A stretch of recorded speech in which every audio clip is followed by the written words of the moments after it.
Alors, on est aujourd'hui mercredi, on est en train de préparer la glace. Il y a déjà une fine couche de glace et on prépare pour que tout soit prêt pour samedi prochain. Alors l'objectif c'est d'ouvrir samedi prochain. Comment est-ce qu'il y a une partie officielle? Comment ça va se passer cette ouverture? Non, alors on ouvre samedi matin sur le coup des 10 heures, je pense.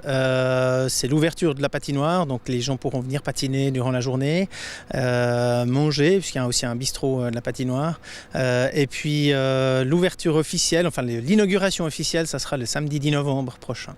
Alors, un bistrot de 60 places avec des produits du terroir, une patinoire dans un cadre magnifique au pied des vignes. On peut dire que c'est le nouveau centre du village, cette patinoire.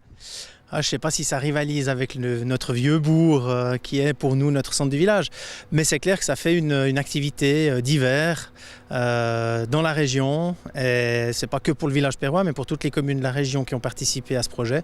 Et puis on est content, il y a beaucoup de choses l'été, notamment au bord du lac, mais l'hiver il y a un peu moins. Et puis on voulait vraiment que ce soit pas simplement une patinoire, mais un peu plus conceptuel, un lieu d'accueil pour les familles, pour les enfants et pour les patineurs.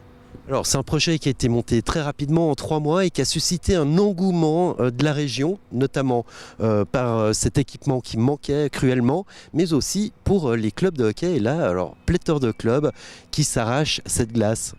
C'est vrai, on a eu pas mal de sollicitations de clubs de hockey. On a des matchs quasiment tous les soirs de la semaine, même des fois certains soirs on en a 2, le dimanche soir.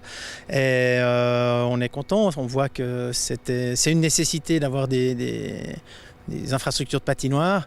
Il y a beaucoup de clubs de hockey qui vont venir, mais il y a aussi beaucoup d'espace-temps pour le patinage public, pour les écoles, pour le hockey public aussi.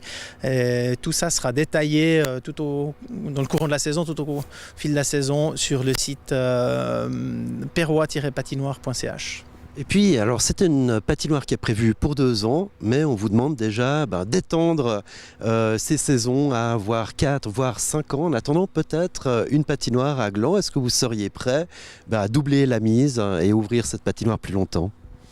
Alors là, on est en train gentiment d'arriver vers la ligne d'arrivée du marathon de 3 mois. Là.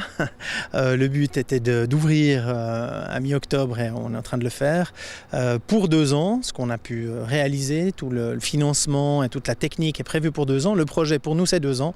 Laissez-nous ouvrir pour ces 2 ans, j'ai envie de dire. Et puis maintenant, on a 1 année, 2 ans pour réfléchir pour ce qui se passera après. Est-ce qu'il se passera quelque chose? Peut-être pas. Et puis, s'il se passera quelque chose, ou qu'est-ce qui se passera après? S'il se passe quelque chose, eh bien, on a quelques mois et quelques années pour y réfléchir. C'est pas exclu que ce projet amène à autre chose. Il y a aussi quelque chose qui se passe à Gland et peut-être que ce projet, si on arrive à le poursuivre pour faire le joint, comme on dit, avec le projet de Gland, on en serait content, mais c'est un peu trop vite pour le dire, quoi. Pouvoir le pérenniser. En tout cas, François Roch, merci beaucoup de nous avoir montré cette installation. On vous souhaite plein de succès pour cette inauguration de la patinoire qui aura donc lieu ce samedi et à partir de 10h, 10h30. Ouais. Merci beaucoup. Merci.